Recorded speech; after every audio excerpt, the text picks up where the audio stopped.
Welcome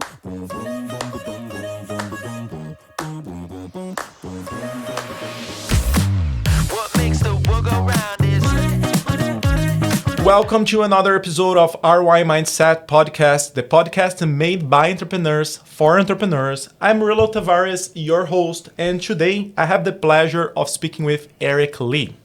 He's the founder and principal business coach at Starfish Coaching, based in Vancouver, British Columbia.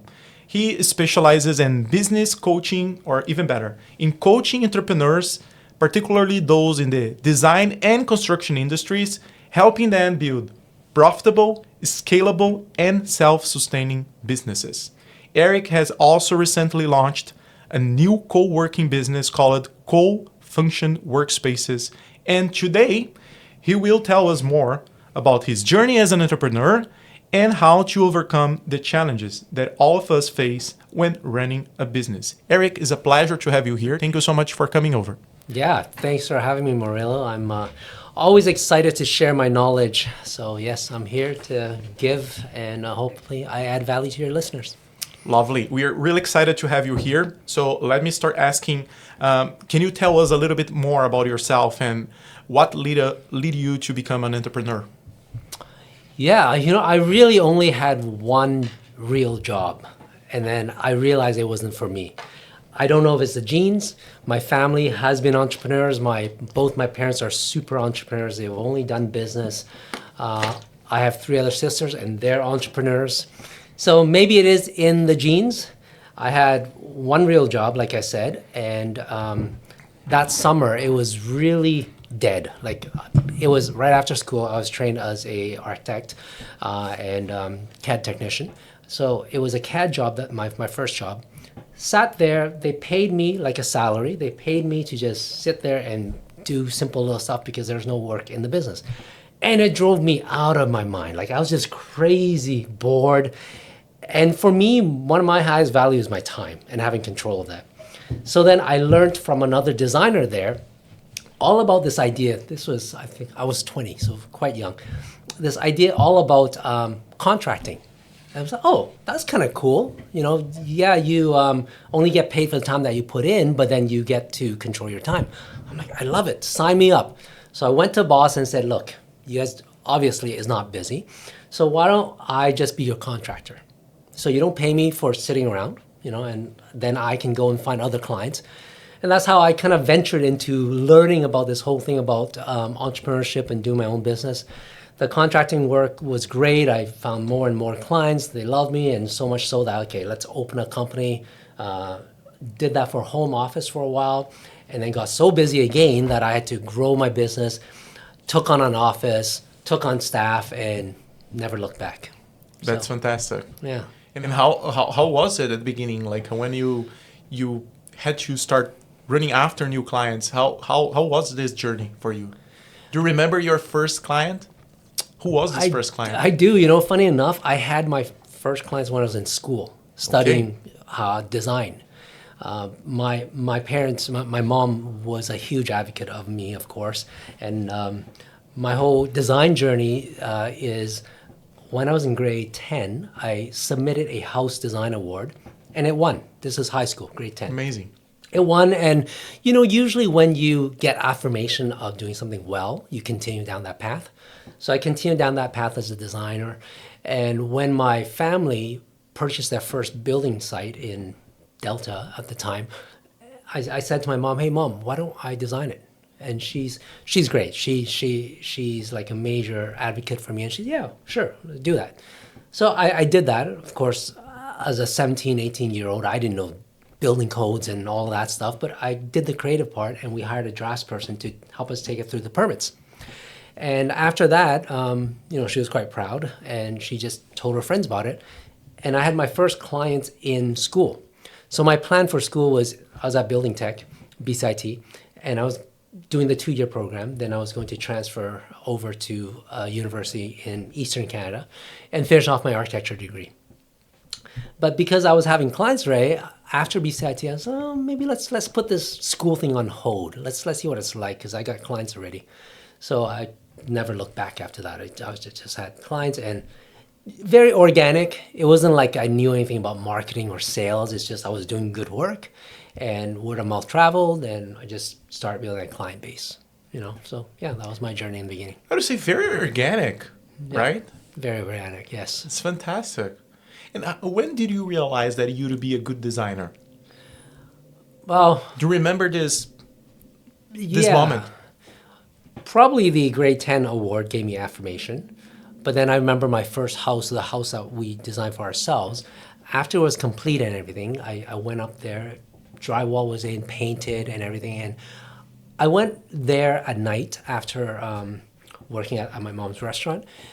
And I walked through and I'm like, I had this deep sense of awe and magnificence, because I was thinking to myself, here's this 18-year-old kid who, from the stroke of a pen on paper, was able to create this beautiful space. And that feeling really drove me to this day. Even right now, because I still have my design business, and I'm designing spaces for our clients, I'm taking their vision, I'm seeing it in my mind, and then we're building it for them, and then it's move in, and I come back and they share with me, how amazing the space is, how it fit their perfect lifestyle, all of that stuff. And that same feeling comes back, just that feeling of creating greatness for someone to serve their purpose of living. That's just timeless for me. I see. Yeah. And it's funny because you're a very talented designer, but you also have all these skills a good entrepreneur should have. Yes. So how do you deal with these two Erics? Can I tell you that way? Yeah, for sure. And that's actually, I would say it's a bit of a unique superpower that I have. Totally, because Yeah. you see extremely talented professionals, but they have no business vision, right? Right. And you are talented in both ways, right? So Yeah. how do you deal with these two Erics? For sure. I don't know if it's just me, but I would say it's not a common thing, especially for the more creative type. Because if you look at the left brain, right brain, right? Creatives are very good at the big thinking, the creative thinking. But Vision. they're not good at the linear thinking, which is the logical, the tasks, the goals, getting execution Strategy. done. Yeah. They love the beginning, the daydreaming and visualizing, but then they can't finish. That's the stereotype, at least. So I guess I've been fortunate enough to have both sides of that brain. I do have that visionary piece. I'm the visionary director for my business still. But I think it's maybe that logical side of my thinking. It makes me a very good project manager. And I think another skill set that my coaching clients really appreciate is I'm able to take these more complicated concepts in business, break it down for them simply so they understand it, and then they can move on with it. I know that some people are very technical. Like if you talk to an engineer or an accountant or a lawyer, they get very technical, and most of that just glosses over most people's heads. But I'm able to break down very simple, complicated concepts into simple analogies so that they get it and they can move on with it. That's fantastic. Yeah, so I've become this bridge between the left and the right brain. Right? That's fantastic. Yeah, in fact, because I talk with some extremely talented professionals, especially when it involves like some creativity skills. Creative people, from my perspective, they are not well organized people, right? Yeah. So they're extremely creative, but they cannot follow up a plan, or they Right. cannot even develop a plan. Right, yeah. Right? That's the stereotype, yes. Yeah. Yeah. So that's great to know. And my next question relates to that, because why did you choose to specialize in coaching entrepreneurs in the design and construction industry specifically? My journey. So I learned entrepreneurship when I was 20. Okay. I was having my clients right in school. And then I learned how to be a designer. And then when I opened my company and scaled it, I would say that the first 5 years or so was really honing my craft as a designer. But then after that, I tap out.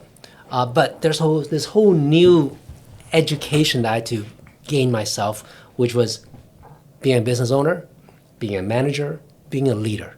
Those were new things, right? Design school, architecture school, whatever school, marketing school probably doesn't teach you how to be a business owner. Our whole school system is designed to teach you how to work for someone. That's as simple as it is. So I do feel there's something missing. And yeah, my early years were tough, right? I wasn't making money when I started scaling it, and I had to fail over and over again. But the thing with me is, and most people I would say, is you got to learn from your mistakes, and you just get wiser over the years and over time. A huge value of mine is efficiency. If I've done it once, I don't want to have to do it again. And I would want the same for others. So when I got into my 50s, I was asking myself, okay, what do I want to do for this next chapter of my life? Because I really do believe in chapters. So if we talk about chapters, I say that 0 to 25, those are your learning years. 25 to 50, those are your earning years. So I asked myself, okay, what's my next kind of 50 to 75? What does that look like? And I came to realize that it's about giving back, and it's about helping that next generation, whether it's next generation of entrepreneurs or next generation of design construction people. Because I do feel that those are my tribe. I've been in the design construction industry locally for 32 years now. And I want the best for them. I am very much an abundance mindset. If a designer comes to me, I'll share my knowledge with them. I've been a entrepreneur mentor with BCIT for over 5 years now. So it was the next natural progression for me to see, okay, well, I've slowed down with my company. I've built a good team there. What can I do with my time? And I want to help the next generation. That's really what Starfish is about. It's not building another big coaching business. I've had that with my Victoria group. Don't need that. I want something mobile. I want something almost like a passion project.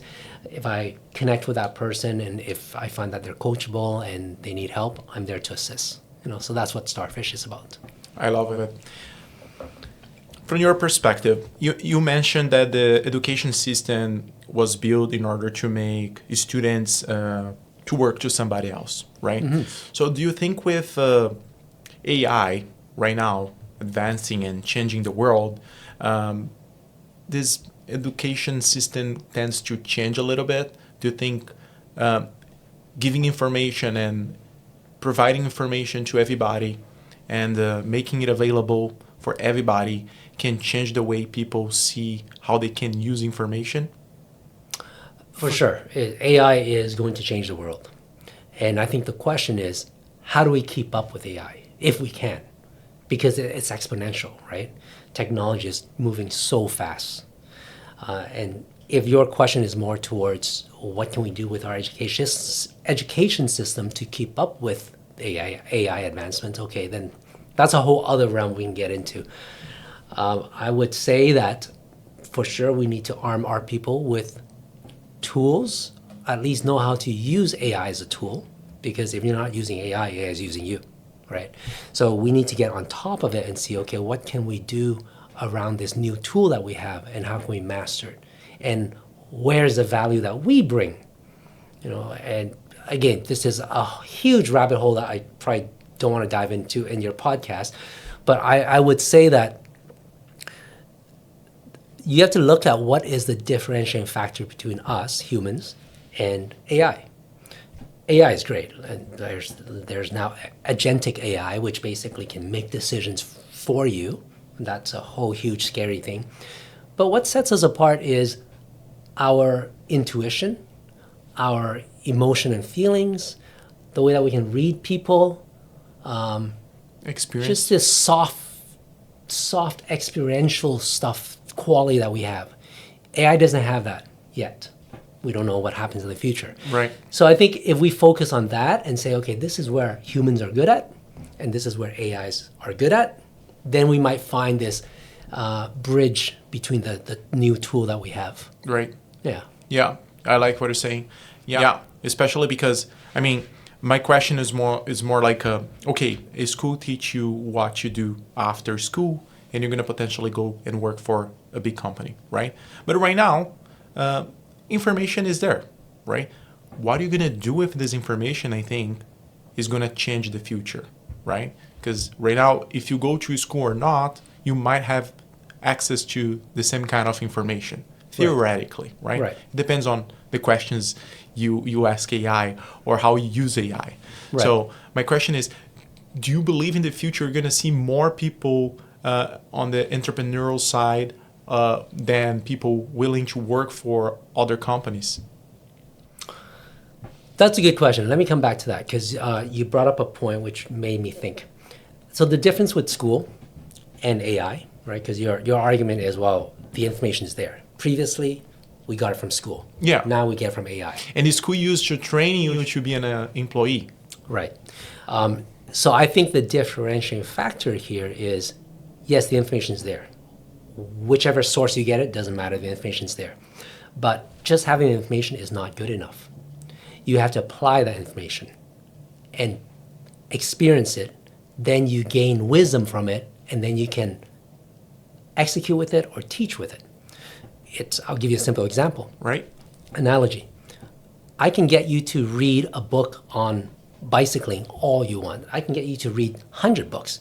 Until you go and get on that bike and start to pedal and feel the weight of gravity and the natural momentum of that spinning wheel, you're not going to learn how to ride a bike. Right? So you can read as many books as you want. That's the information. But until you do it, you won't get it. And I think that's the difference.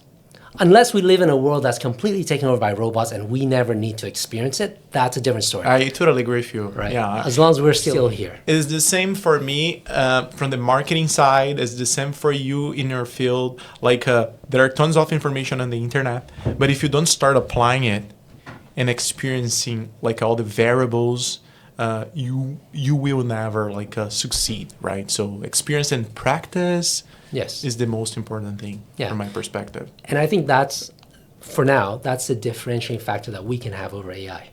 Is AI, you're going to have like volumes of knowledge, but have you really done it? Can you serve a client from real world experience, right? Some new kid off school or off AI can say, yeah, I got all this knowledge.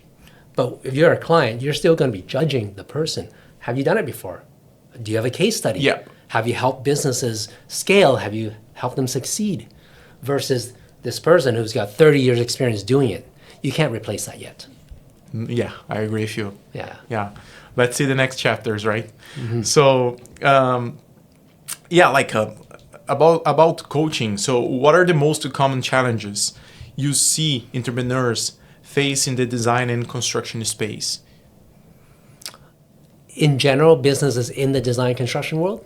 Yeah. It depends which phase their business is in.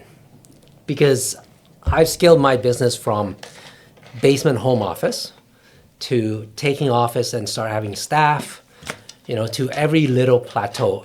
What you'll find is when you grow a business, there are natural plateaus that you'll hit. You'll hit this glass ceiling that you can't get past until you learn about that, to overcome that. Then you kind of go onto your next growth trajectory. Then you hit another ceiling until you learn that.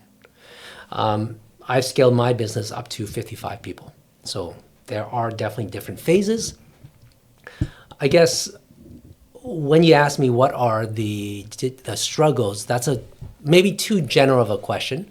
If we want to break it down into the phases, startup's one thing, right? So startup is all about building credibility. And I think the common struggle with startup companies, traditionally, this is how entrepreneurs start. They go and work for someone, right? They either don't like their boss, they don't like their workplace, or they think that they can do it much better than their boss, or a combo of all three, right? That's why they start. Whether you're an electrician, a builder, a designer, an architect, hey, I can do it better than my boss. Let's go out, open a company, get clients, do it better. Little do they know that their boss is doing more than one job. Yes, there's the job as a designer if I'm going out as a designer. Then there's the job of the boss running the operations. There's the job of finance and bookkeeping. There's the job of sales and marketing. You have these multiple hats that's brand new to you and you never learned. You're a very good designer, yes, but then how do you overcome this? And you serve your clients well and you attract more clients because you do it so well.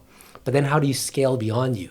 Because you can only serve so many clients, right? What happens if you want to bring past that, go past that, and now you're going to let go of the tools?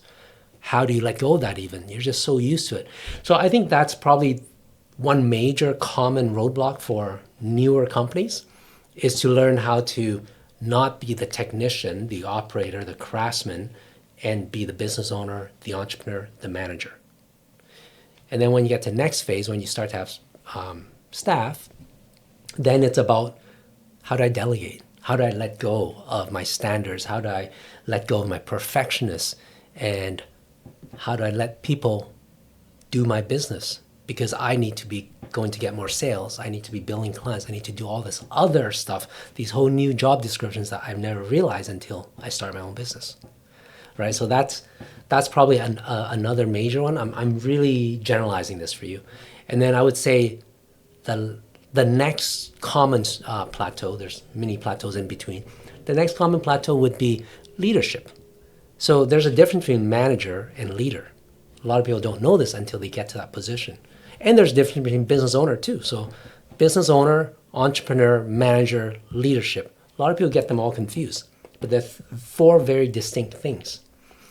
And I would say the growth is you're the technician doing the work. Then you have to learn how to become the entrepreneur to bring in the work, be the business owner to run the whole operations, be the manager when you start to have staff to manage the resources that you have. And then the last stage is be the leader. And I think that's key. Like when I look back at my growth, in the beginning, it was all about being a good technician, which is the designer. So I'm an awesome designer. I get work in, great. Then I need to learn how to manage my people when I start hiring them. But then managing them is not good enough. What if you think about succession and legacy? You know, if you're all about just, okay, I'm going to close down my business when I'm done. Okay, great. You don't need to influence anyone. You can just pay people and, you know, it turns, you know, they learn from you, they leave. But what's your succession plan? That's when you need to think about leadership. And in my development, I would say in the first 5 years of me, I got to be a very good designer, but then I plateaued as my designer hat. And I really learned how to become the entrepreneur, the manager, and the leader. And that's where all my growth continued to this day. I'm still learning about leadership because I'm still managing teams. That would be the biggest evolution. And so just to kind of go back to your original point, summarizing those three plateaus, this is the last one that a lot of people don't realize, that they have to be more than a manager. If they are thinking about succession, they need to be that leader where people are loyal to them. They can inspire people. They can hopefully get some really good key people to partner with them or take over their business so that they can back out. You know, I've been fortunate to be able to learn that and do that for my own group of companies. So now as a business coach, I'm out there helping others think about their succession plan and helping them build that organization that is full of culture of where people love to come to work because they believe in the mission that you've set for them, the purpose, the vision that you've laid out, and common values. And that's really the succession planning and sustainable business that everyone should be building, right? You didn't open a business just because you can go and design for someone and take in all this risk. If it's all about being a technician, just go and work for someone. It's much safer than having your own business. If you're opening your own business, you gotta make it to the end, which is this succession planning, right? A lot of people are stuck in this gap, this valley, if you will. So they've started a business, they haven't hired yet, which is fine, but then they have no work-life balance because they were wearing all the other hats that we talked about. And then finally they said, okay, I gotta start hiring people because I'm so busy. Now they added even more risk to themselves because there's a payroll they have to think about. They can't go on vacation because they gotta bring in the work for their staff now. So they're in this kind of valley, this dip. How do they get out of the other side? So it's crossing this chasm. How do they learn how to build a team, inspire a team, build systems, build processes so that they don't need to be here?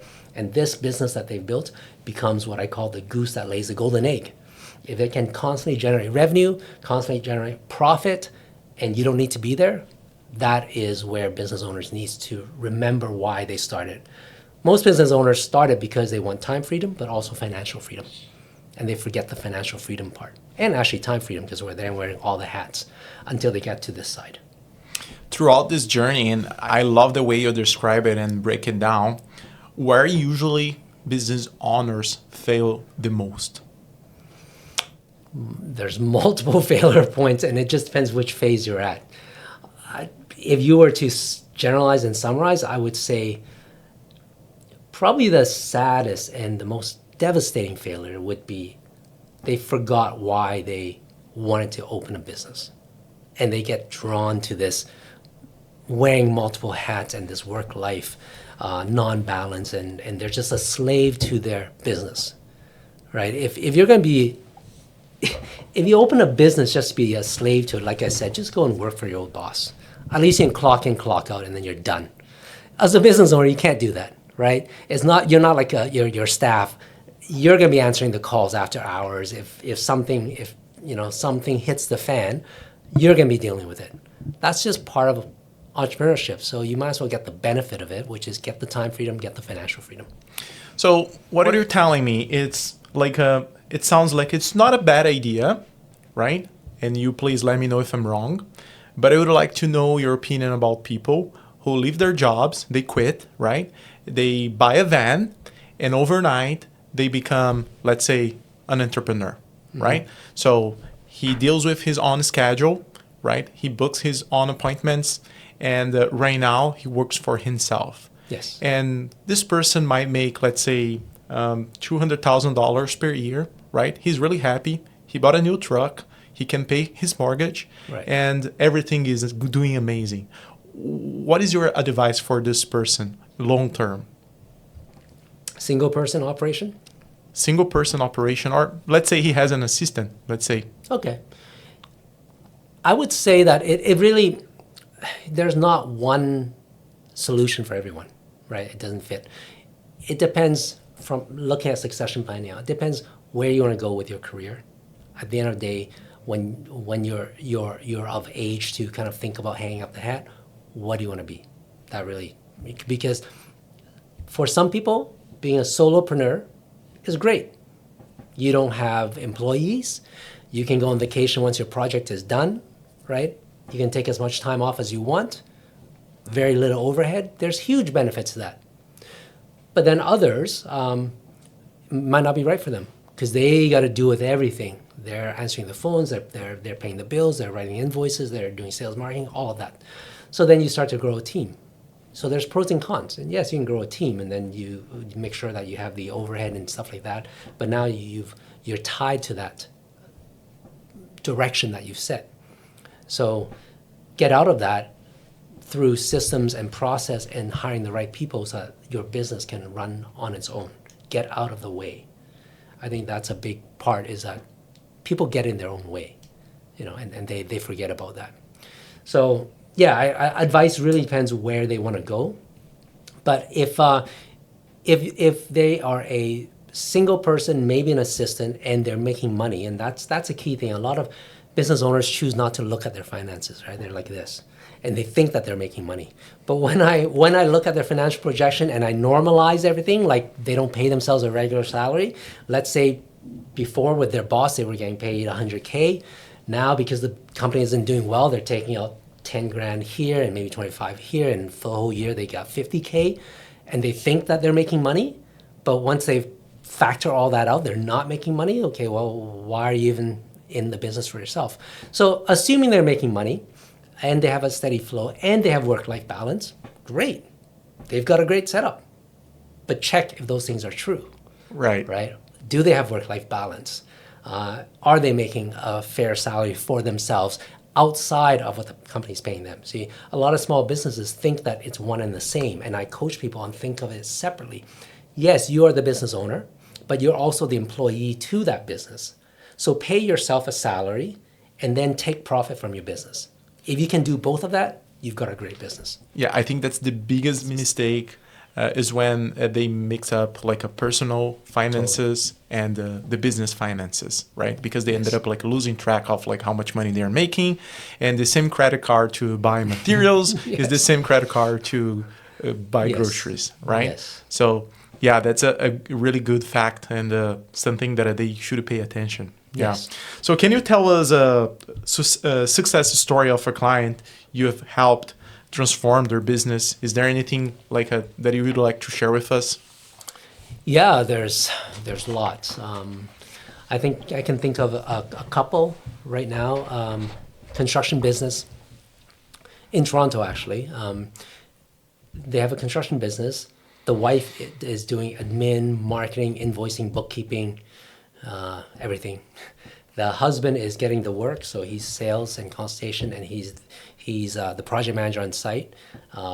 He's getting the guy started. He's a technical solution. This doesn't work. How do we do it? So they've got their hands full. They haven't had a proper vacation for a long time. No work-life balance, balancing kids, young kids also.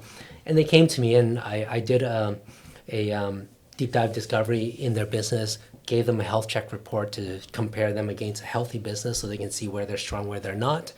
Based on where they want to go with the goals, I gave them a roadmap. And yeah, I've been working with them for 3-4 months now, and it's transformed. How many employees? 5 others. Okay. Yeah, but they're all site people. So what I helped them identify was that they really don't have that middle layer of management yet that they need to grow if they're going to free themselves up. And also, this is a common thing for a lot of business owners. They know I don't need to tell them that they need to hire more people when they have no work-life balance, right? They're overloaded. They get it. They need to hire people. But the biggest fear stopping them is, wait, can I afford it? And when can I hire? That's always the question, and it holds them back. And maybe they had a bad hiring experience because they didn't know how to hire properly. They hired someone, didn't train them. First of all, didn't interview properly for the right person, values, vision, and all that. Didn't train them properly, didn't give them the right skills to start them up. They just let them sink or swim. I did that myself. I know exactly how that is, right? You're just too busy dealing with all this stuff. How can I even train this guy? Just go and do this. Minimal instructions. Of course they're going to screw up. You didn't set them up for success. Yeah. So then that was a bad experience, and they said to themselves, I'm never going to hire again. That was a waste of my time. I got to clean up their screw-ups, and yeah, I'm never hiring again. Okay, I have a question. So what you said is crucial. Yes. Okay, I feel I have no time to myself. I cannot take care of the company's, let's say, activities or tasks. Yes. Great. You said, hey, why not? Why don't you hire someone? So isn't the case that firstly, before you hire, you write down a process or a workflow about how things should work in the company before you hire? Because look, if you hire not writing down a SOP, for example, or breaking down activities or tasks or the scope of work, you have a high chances to fail when you hire someone who do not have documentation to follow, right? Yes, of course. How do you deal with that? I know hiring is one of the options, but organizing before hire someone, is that something you consider as a business coach? Yes. And how do you deal with that? Because you have a method, right? So I would like to understand more about your method. Yeah, I totally coach on that. I can get involved with people recruiting also because I've probably hired over 300 people. So there's a specific way to look for people, whether it's their personality behaviors, the soft skill assessment is the most important thing. And then I also train people on how to properly onboard them, have a training plan, have an onboarding document, and then when to check in with them. So there's a whole process there that I train on. Now going back to this story, the problem is that that's okay for the mature business owner and entrepreneur and manager. They know that because they failed and now they learn a better way. They have the SOPs, they interview properly, they train properly. All of that is great. But the problem is the not mature business owner, the one who's got a small business, probably never done this before. They don't know any better, right? It's just ignorance and not knowing what they don't know. So most business owners grow from that. And the thing is, if I started as a solopreneur, so I know everything in my head, why do I need to download it to anyone if I'm by myself? I don't. But when you hire people, that's the first thing that fails. It's you think it's still in your head and you think you don't need to download it, but it's a communication. Once you are dealing with more than one person, more than just you need to communicate, right? So I need to tell you what's my process. How do I do this?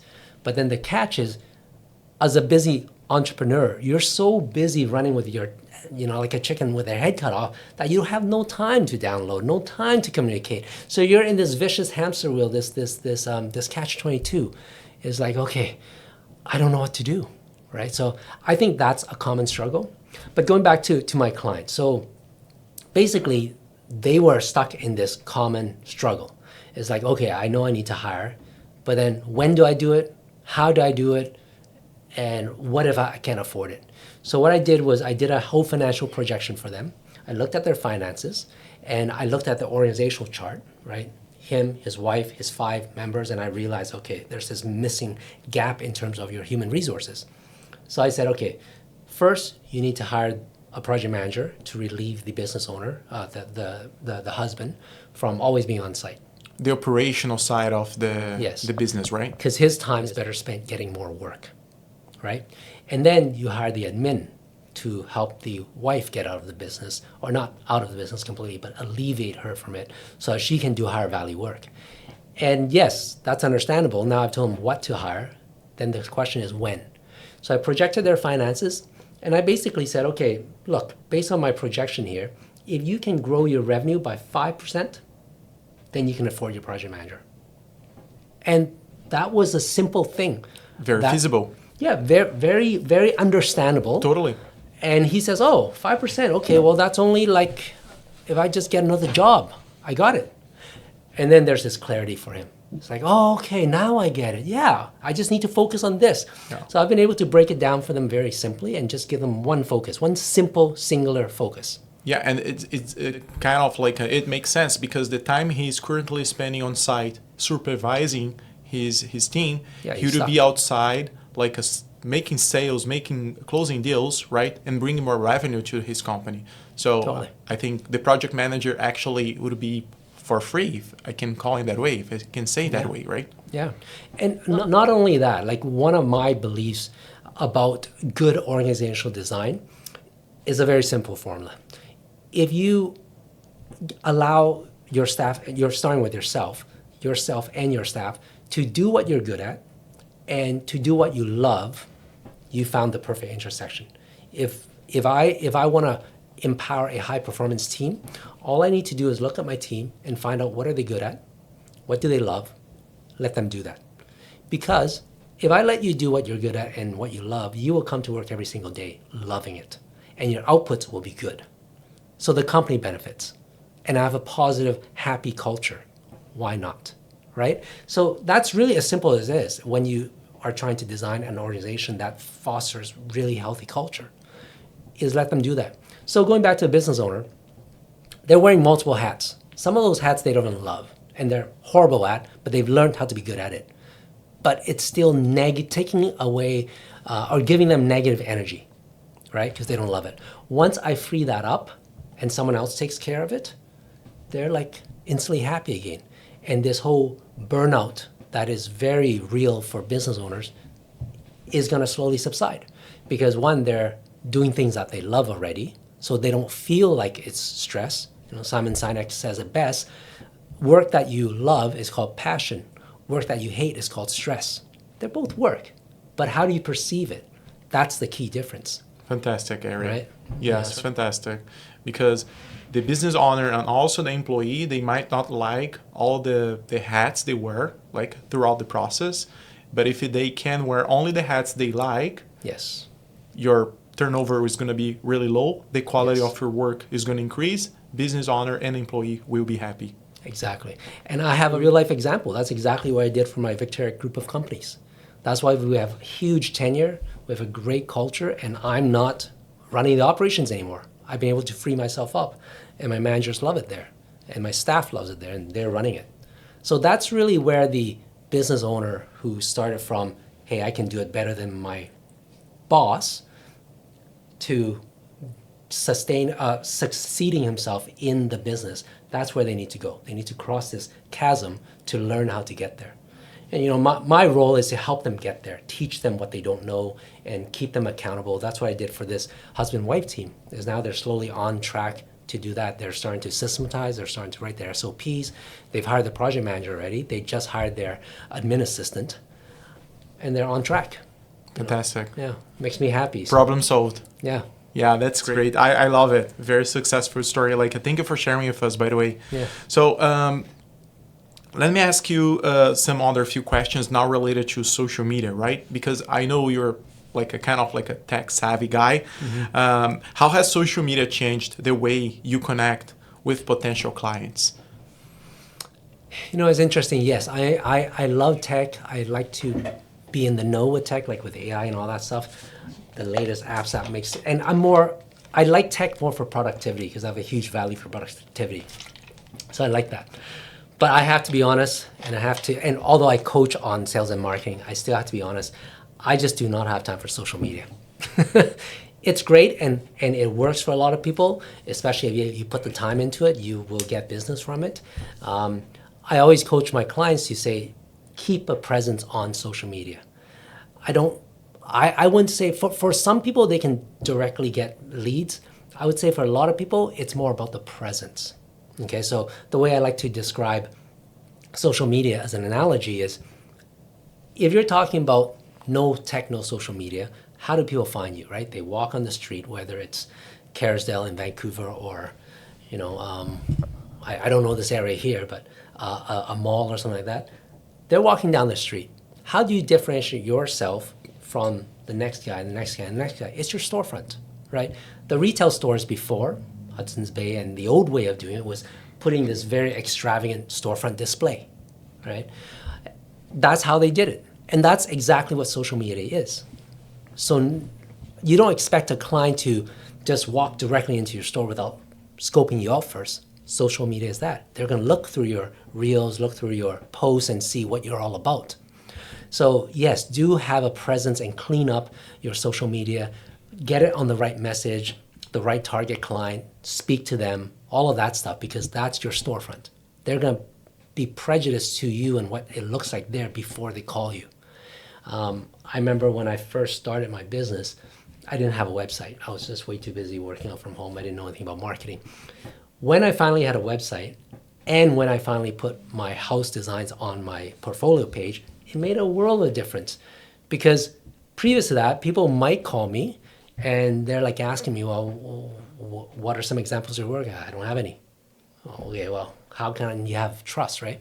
Then when I started doing my webpage and stuff like that, I find that people that actually walk through our physical door have now been pre-filtered by my website, right? They've read a bunch of stuff on there, so looked at my work from my photos, and then that meeting is, that whole sales funnel and the sales cycle is cut short now. That meeting is just me closing them, giving them the price, gaining the confidence, and then closing them.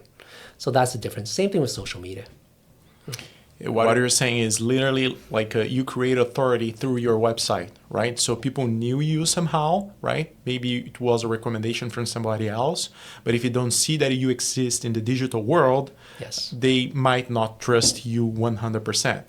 What's happening right now, Eric, is the opposite. So let's say you have a retail, right? Yes. Or an office, whatever. So you were a designer and you have an office. That's great. So people firstly find you online, right, and check your reputation, yes, your authority, your digital presence, and then they check if you exist in the physical world, right? So things are changing right now. And something that it's really making me believe that social media is going to have a huge impact, even bigger impact right now, is due to the fact that Instagram and Facebook, any post on social medias, are being recognized by Google.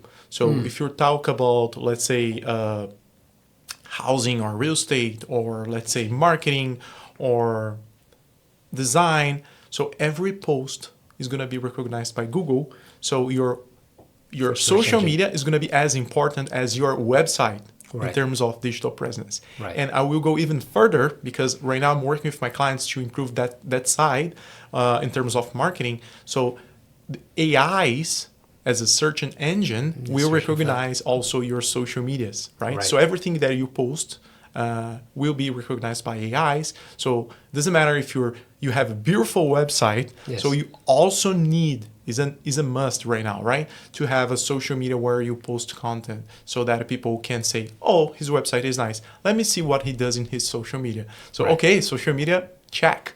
Validated, authority, that's great, trust, okay. So now let me see if this person exists, right? Let's see where he's located and how I can contact him. So it's pretty much what you said. I'm really happy that you shared that, because we're facing like this new digital era that everything is changing, and more social media is taking control of everything. Oh, for sure. And I would say that it's not in the the biggest thing that's going to happen is the AI search. My prediction is that Google's great, but more and more people are going to search through AI. Yeah. So they're going to trust their ChatGPTs, their Geminis, all of that stuff to bring up that. So what you do with your social media, like you said, the content on there, your Google My Business, your FAQs on your website, all of that is going to be scraped through the AI LLMs, and that's very important. I just will share an example with you. So the way we used to search on Google some few months ago, let's say I'm looking for a designer in Langley, designer in Langley near me, whatever. Right. So the way we search on AI search engine, ChatGPT, Perplexity, Cloud, whatever, is what is the best home designer in Langley, right? Is more specific. Yes. Means if you don't create authority content, the AI search engine will not recognize you. Exactly. You will not show up in the results. And I'll go even further. Sometimes they don't even access your website or Instagram.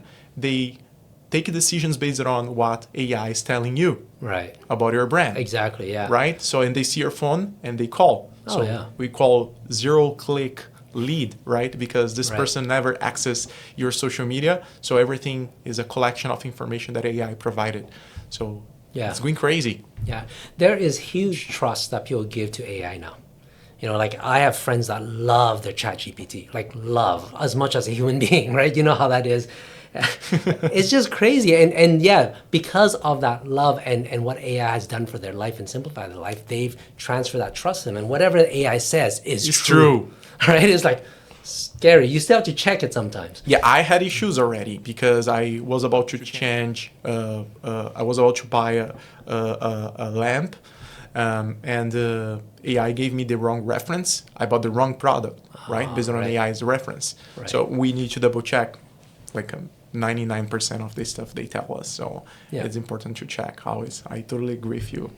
So let's talk about CoFunction Workspace, Yes. right?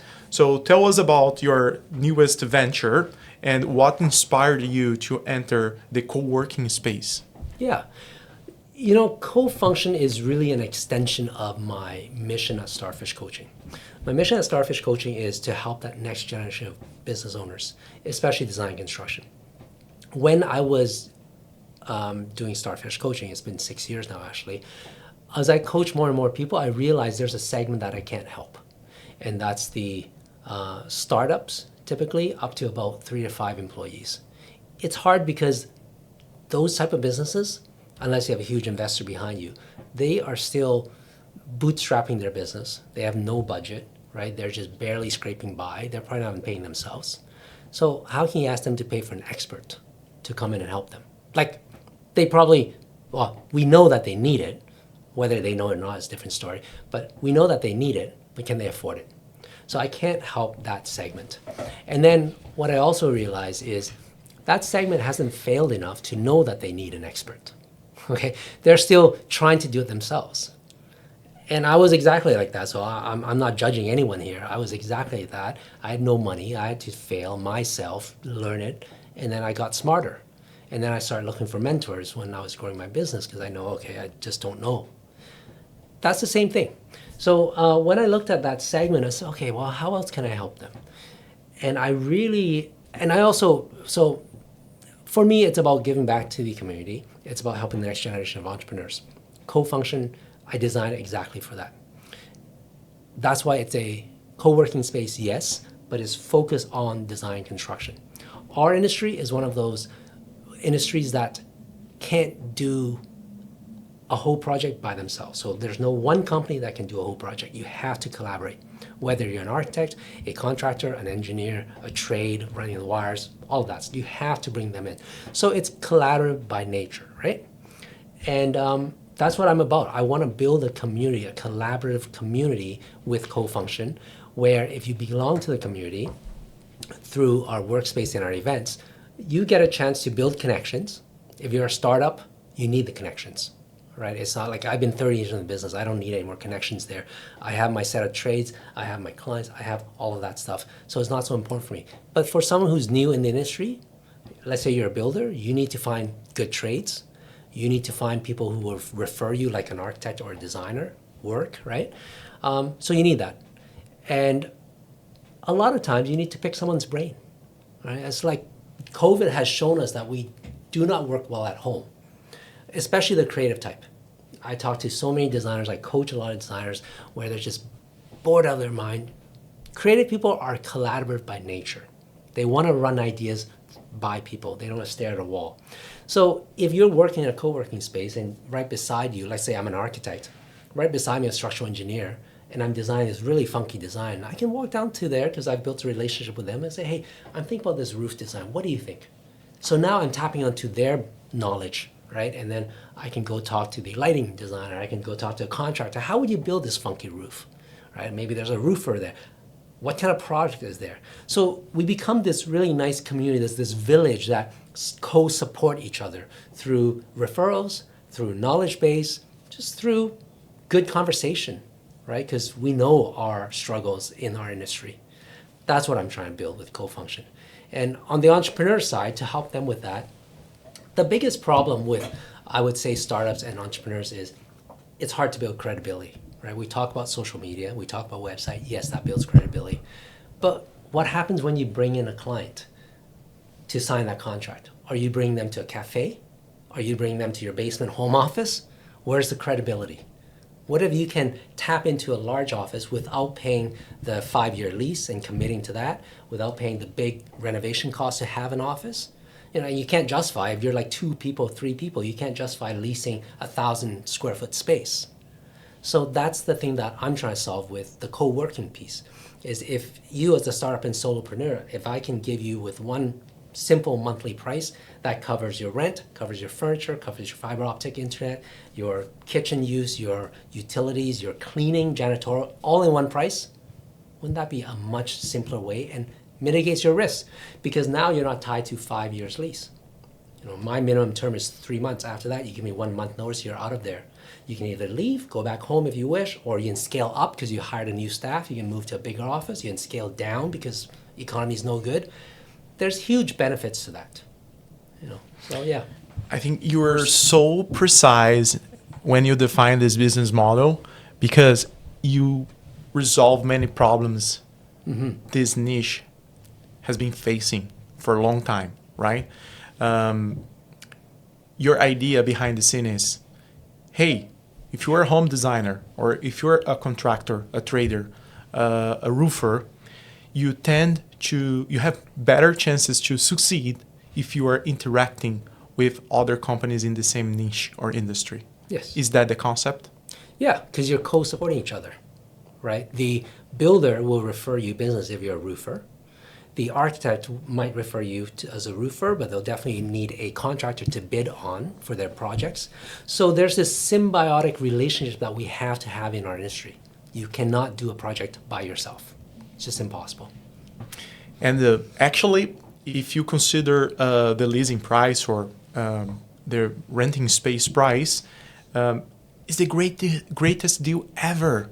Mm-hmm. Because you're going to be renting a space and it's on demand, right? Right. So you don't pay more if you don't need, right? Plus, you have the opportunity to connect with many other people in the same industry that will support your business and make you visible.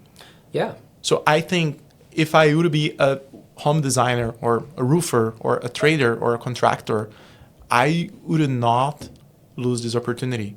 Right. Because people can grow their businesses just interacting with people in the same co-working space. Yeah. Is that the idea? That is the idea. And I think a big benefit is we are giving you big office credibility without paying for that big office price. Because imagine your clients, like I said, it's time to sign a contract. Hey, come meet me in my office. They walk through, they see a receptionist there, right? Professional. You have an office there, you'll come out, you can book a meeting room. You can record a podcast if you're an expert content creator. All of those facilities are available to you, and you appear much bigger than your basement home office or your cafe that you're working from. So it's that perception that you want to give to your client.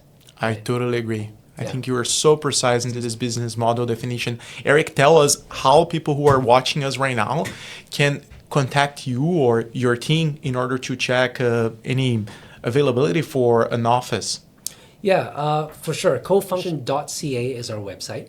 That's probably the easiest to get information. There is a form there that you can book for an inquiry call with us or a site tour.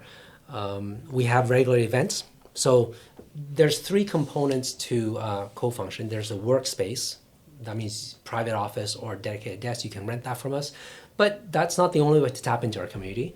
We will have regular events, whether it's social networking. I will have a business education component because, again, I want to support that business owner. So I will have workshops on business skills. My last one was how to develop high-performance teams, where I teach people how to manage people, how to bring the best out of them.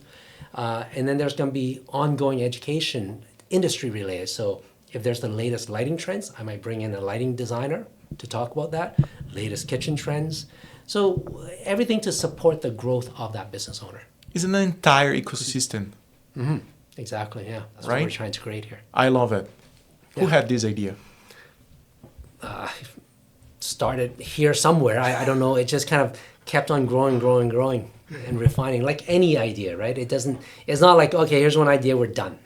It's evolving over the years. I see your point. Yeah. Everything starts with the marketing, the market need, right? Totally, yeah. And I would say one thing I should clarify, because yes, the niche is design construction, but I imagine the space will be 80% design construction businesses, 20% supportive services. So anyone who's serving the same industry, that's who I want in my space. Whether you're an architectural photographer, a digital marketer that helps a lot of development, right, projects, because there's a lot of marketing there, real estate lawyer, real estate accountant, virtual assistant, because that's the first tip I give is don't do all the admin work yourself, just pass it off to someone else. So anyone who wants to tap into the design construction community and serves a lot of those businesses, perfect space for that. I love it.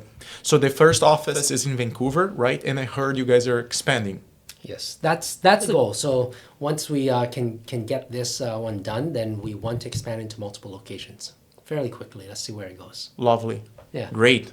Okay, all the description and all the information you guys can find in the description below. So I will make sure that people can have access to the information you shared with us. Yes, thank you so much. Yeah, so that's CoFunction.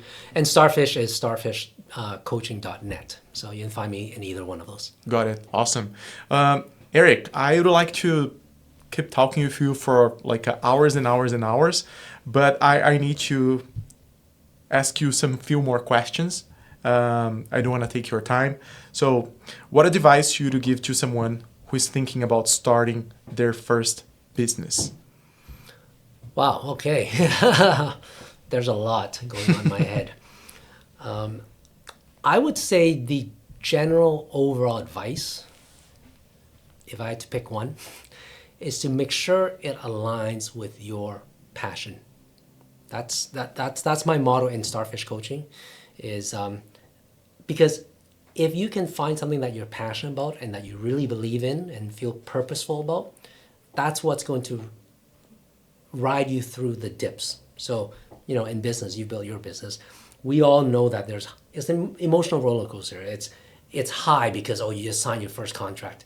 And then, this client said no to me, so now you're down. And, my income's not good, and where am I going to get next deal? You're down, and you're back up again. So it's up and down, up and down. How do you get through that? If it's just about the money, if you create a business where you think, I'm going to make so much money, unless money truly is your purpose and passion, which not many are, you're not going to stick it up. But if you feel really strongly about it, you're going to ride out all of those dips and eventually get to it. Because it's certain. If you stick with an idea and if you keep on iterating, evolving it, you will get to success. It's more a matter of time. So is your time window like this because your feeling for that is so little that you're not passionate about it? Or is it like this where you can see the success point, right? That's really it. Like I said, Simon says, if it's something that you love, it's called passion. So make sure the work that you choose is something that you love, because that's what you're going to stick with. Yeah, and for a long period of time, you might need to do it for free, right? Yeah. Because the business probably will not be profitable overnight. Right. So when you say, and I really like what you said, keep moving on, and in a certain point, you're going to succeed. So how long does it take? When usually, based on your experience, you see businesses reaching the top of the learning curve, and they can say, hey, we broke all the barriers. And from now, I just can see green lights. Let me correct that a little bit, because I personally do not think that there's ever a top of the learning curve, and there's from now put your on. mic here. From now on, it's going to be green light. There's no such thing. There's always evolution. I've been at it for 30 something years now, and I'm still learning. So first tip is adopt a growth mindset, right? It's never, I've learned enough and that's it. Lovely. There's always iteration. I'm going to be learning and iterating until the day I die. That's simply it. Now, but I think I understand the intention of your question, which is, okay, how long does it take to get to success, right? So it really depends on a lot of things. I don't agree with someone that just keeps on trying the same thing over and over again and bang their head on the wall. That timeline that I talk about has one caveat, which is you have to iterate, you have to learn from your failures, and you have to grow from it. Then you will find success. But if you keep on doing the same thing over and over again, it can be for eons and you'll still never get to success, right? So yeah, how long does it take someone?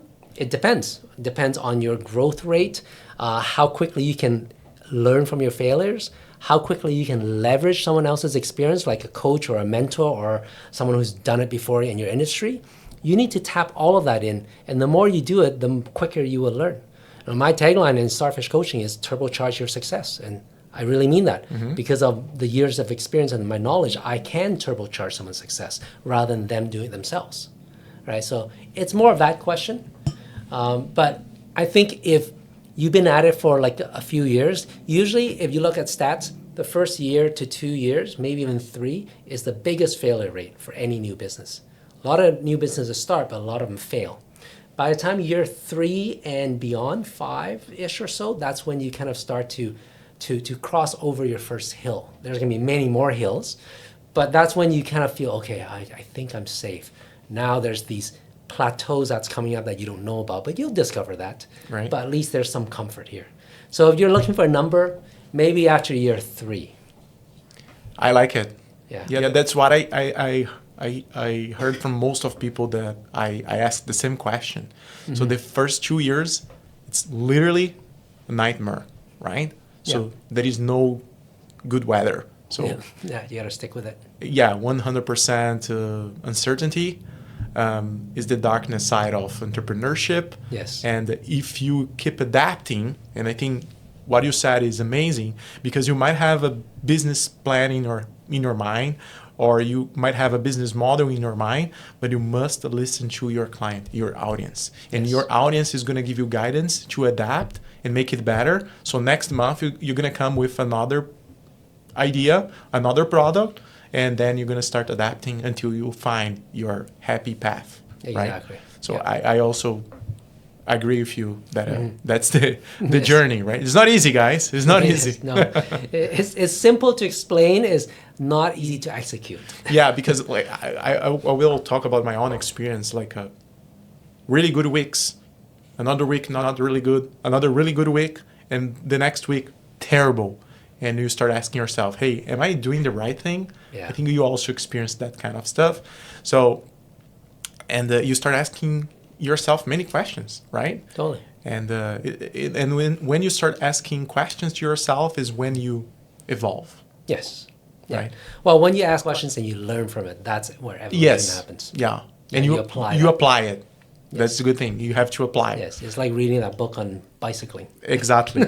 you need to read and apply, otherwise you don't learn. I totally agree. Exactly. Eric, final question. So looking ahead to the next 5 years, Yes.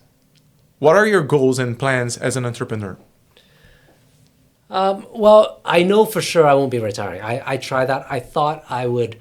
So my Victoria group, there's 4 companies, and I put it on a succession plan, and my thought was, okay, I'll just kind of let my management team run it, and then I'm retired. There's no such thing. Not for me, at least. I'm a busybody. I'm a serial entrepreneur. I've always got ideas, and I just can't sit still. So I guess going back to your question, what's the next 5 years? Knowing me now, I'll probably start some more businesses. I don't know. I will grow leaders. I really have learned how to grow leaders, and I really find it rewarding to grow leaders and to bring the best out of them so that they can then expand on their own abilities and find a brighter future for themselves. So I love developing leaders. And probably travel more. I will slow down. If you interviewed me when I was 25, 30, I'd be at a much faster pace. But I've learned over the years to slow down a little bit and enjoy the roses. So I'll be doing more traveling. My own personal recreational interests are motorcycling. So I have my world trip planned. I'm going around the world on motorcycle. That's next year. Lovely. So I have to set my businesses on autopilot. I'm a big pickleball player with my wife now. We're doing a lot of tournaments, so I'll be doing that. And her and I, we love to travel. So we're going to be traveling more, eating more foods, all of that kind of stuff. So maybe evening out the work-life balance equation even more than what it is now. Great. Yeah. Amazing. I really appreciate our conversation. Yes. Thank you so much for your time. And guys, that's a little bit more about Eric. Hopefully we can book another session in some few months. Yeah. It's going to be a pleasure to have you here. Thank you so much. For sure. Thank you, Murillo. It's my pleasure to be a guest here. Thank you. Appreciate that. Thank you, Eric. Thanks. Very good, man.